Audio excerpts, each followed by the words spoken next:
متصدر لا تكلمني، لا تكلمني ولا تفتح تمك ولا.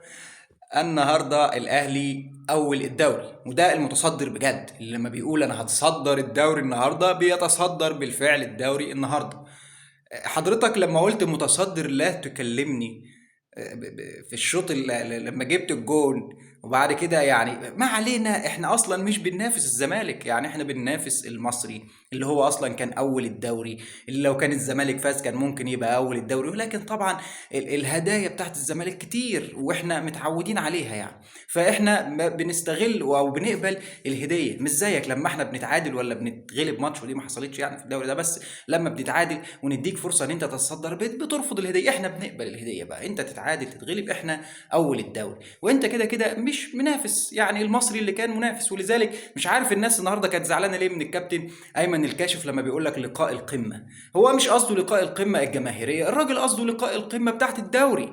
ما هو بالفعل المصري لو فاز كان هيبقى اول الدوري، الاهلي لو فاز هيبقى اول الدوري. فمين القمه هنا؟ هم دول القمه، الاهلي والمصري. فالراجل بيتكلم بكل امانه وكل شفافيه ان ده لقاء القمه. ترجع تزعل وتقول لي لا مش قمه وبتاع، حتى لو دي اصلا مش قمه برضه. قمه ايه؟ فريق بيلعب في كاس عالم انتر كونتيننتال وكاس عالم للانديه وفريق عالمي. قمه ايه لما يجي يلعب معاك انت وانت بتبقى الثالث والرابع تلعب في كونفدراليه مع المصري؟ يعني ممكن نقول القمه مع المصري عشان الدوري، القمه مع بيراميدز عشان بينافس على الدوري، لكن انت مش بتنافس، انت الموسم الثاني مش بتنافس على الدوري. فدافع بالفعل لقاء القمه. الاهلي النهارده يا اخوانا كان ممكن يسجل ويبقى افضل من الشكل اللي احنا شفناه بيه، ولكن كولر بيصر انه يلعب بنفس الطريقه لما بيرجع الدوري او في افريقيا. بعد ما شفنا الماتش بتاع بلوزداد قلنا خلاص كولر يعني هيبدا يلعب وما يخافش في الشوط الثاني بالذات. في ماتش بلوزداد النهارده في الشوط الثاني قلت هيغير بدري، لا فضل برضه مغير لحد الدقيقه 70 لما نزل قفشه وخالد عبد الفتاح وكريم الدبيس بعد كده، ونزل كمان مين وطلع بيرسي تاو ولاعب كريم الدبيس وقفشه وخالد عبد الفتاح وكوكا تقريبا، ولا مين اللي كان معاه قفشه وخالد عبد الفتاح ومين؟ اللهم ذكرني، تقريبا كوكا، مش عارف مش فاكر بصراحه. فانتوا لو فاكرين فكروني مين اللي كان التالت معاه.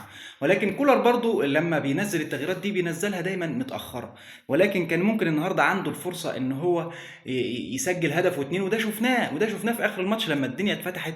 كان ممكن كولر او اللعيبه بالذات والانانيه بتاعه امام عاشور والفرديه بتاعته، الحركات اللي بيعملها دي، يا راجل يا راجل اديها لقفشه من بدري، يا راجل طب سجلها انت، مش لازم تبصيها لقفشه.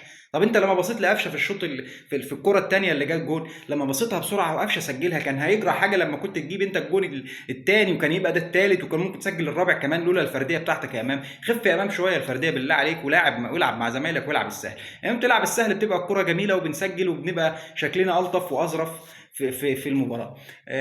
مين تاني عندنا؟ وسام ابو علي النهارده ما كانش محظوظ، الضربه الحره اللي لعبها كانت ممكن تيجي بس خبطت في حد. يحيى عطيه الله النهارده مان اوف ذا ماتش بصراحه، الراجل لعب الكره وكانت منحسه معاه ومش جايه معاه الكره بتاعه الضربات الحره دي، مره في العارضه ومره الجون يصدها، ولكن النهارده الحمد لله جت في محمود، جت بشكل سينمائي ولا اروع كده، خدت حته من العارضه ودخلت وعدت من تحت ايد محمود، جت فكره حلوه جدا. يحيى عطيه الله مستواه الحمد لله بدا يتطور، والنهارده اطمنا على اشرف داري وعلى الدفاع عندنا. والنهارده كمان كولر عمل حته كويسه وحركه حلوه ان هو يطلع رامي ربيعه وما يبداش برامي ربيعه ويبدا باشرف داري وجنبه ياسر ابراهيم، وثنائيه كويسه. ورامي ربيعه شارك في الاخر لما حصل التهديد على مرمى الشناوي، والكابتن محمد الشناوي اللي بوجه له كلمه بقول له كفايه يا كابتن محمد، يا ريت في ماتشات الدوري ياخد شويه مصطفى شوبير، انت شويه وهو شويه ونلعب بعض، يعني انتوا اخوات يعني.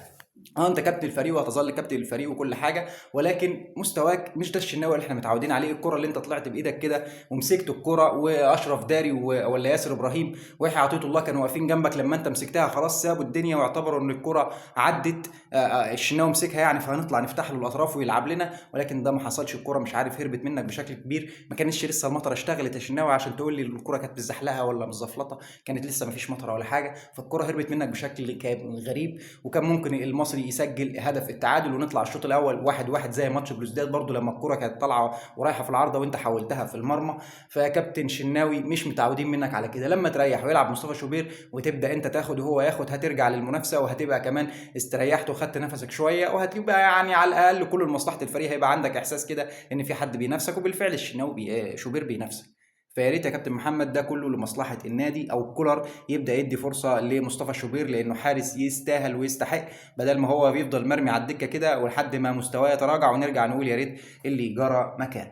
مستوى مميز على الاداء الدفاعي، الحمد لله ربنا سترها وما جاش فينا اهداف. ولكن المشكله الكبرى عند الاهلي حاليا هي الخروج بالكره. مش هقول لك مهاجم، مش هقول لك جناح، برغم الاصابات، برغم رضا سليم وطاهر محمد طاهر، وانت بتلعب النهارده بيحيى عطيه الله في الجناح اليمين لما خرج بيرسي تاو. ولكن دي الحلول اللي عند كولر ودي نعذره فيها، والعناصر اللي متاحه قدامه والادوات اللي يقدر يستغلها. ولكن المشكله الكبيره عند الاهلي حاليا هي الخروج بالكوره. لما هوريك في ماتش تاني، في فيديو كده نعمله تاني، بالكره اللي بيخرج بيها المصري من محمود جاد ويبقى عليه ضغط واحد واثنين من الاهلي وبيطلع بالكره بسلاسه. الاهلي ما عندوش، الكره بتيجي للعيبه رجل في رجل ويقدر يطلع، بس الشناوي مش بيعتمد على حد من اللي قدامه، فبيضطر يلعب الطويله، وبتروح الطويله بتاعته. الشناوي ما عندوش الفوت ورك الكويس، ما عندوش اللعب برجله، فالشناوي بيشوط الكره زي ما تيجي، فبتروح بالتالي لاي حد من النادي المصري، لا ما بتخرج بره الملعب اصلا.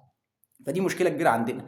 لا اما حد يجي من نص الملعب يستلم زي قفشه ولا امام عاشور ولا السوليه فيبدا يخرجهم بالكوره، ودي مشكله ان الثلاثي الدفاع اللي عندنا مش بيعرف يخرج بالكوره. لما الكوره بتبقى جايه لهم، لا اما بيلعب لزميله، لا اما بيرجعها للشناوي، والشناوي يوديها للمصري على طول. فدي مشكله كبيره كان حلها زي واحد زي محمد عبد المنعم، يعني الله يمسيه بالخير لو هيرجع لنا مش عارف يناير وفي كلام عن رجوعه في كاس العالم. ده واحد كان بيحل لك المشكله دي. وممكن كولر يحل المشكله دي برضو بانه واحد ينزل شويه لتحت، مروان عطيه او امام عاشور او اي حد من نص الملعب. طبعا اكرم توفيق لا برضو ما بيعرفش يخرج بالكره فمش حل، فممكن مروان او امام عاشور او قفشه لما بينزل هو اللي بيحل لك الازمه دي، لحد ما نشوف الاهلي هيتعاقد مع مين في شهر يناير، والايام قريبه اهي، ونشوف يا رب الاهلي يجيب لنا الصفقات اللي الجماهير تتمناها، اللي تحل لك الازمات اللي فيها النادي دلوقتي على السبيل او على الشكل الدفاعي اللي انا بتكلم فيه ده. وكمان هجوميا ان انت بتلعب بجناح وصدر، دلوقتي ما عندكش جناحات سبايس يعني ما شاء الله، رضا سليم وطاهر مصابين، فبتلعب ببيرسي والشحات مضطر. لما خرج الشحات وخرج بيرسي لعبت بطاهر محمد، لعبت سوري طاهر مصاب، لعبت بيحيى عطيه الله الناحيه اليمين، ولعبت بامام عاشور الناحيه الشمال، ودي مش اماكنهم ودي مش طريقه لعب اصلا. فده يدل لك ان الاهلي فيه ازمه كبيره من اول الموسم، ولكن ما حدش كان منتبه ليها. اخيرا الف مبروك لكل الاهلاويه، واستنوا فيديو جديد. اللي اول مره شفنا يا جماعه ابو تميم على يوتيوب وعلى فيسبوك، يا ريت تشترك في القناه وتفعل الجرس عشان يوصلك كل جديد، وعلى اليوتيوب وعلى فيسبوك يعني لو حابب تتابعني اتشرف بمتابعه كل حبايبي الاهلاويه. استنوا فيديو جديد او فيديو ناري على اليوتيوب، هنعمل فيه تحليل للماتش بعد قليل ان شاء الله. السلام عليكم ورحمه الله.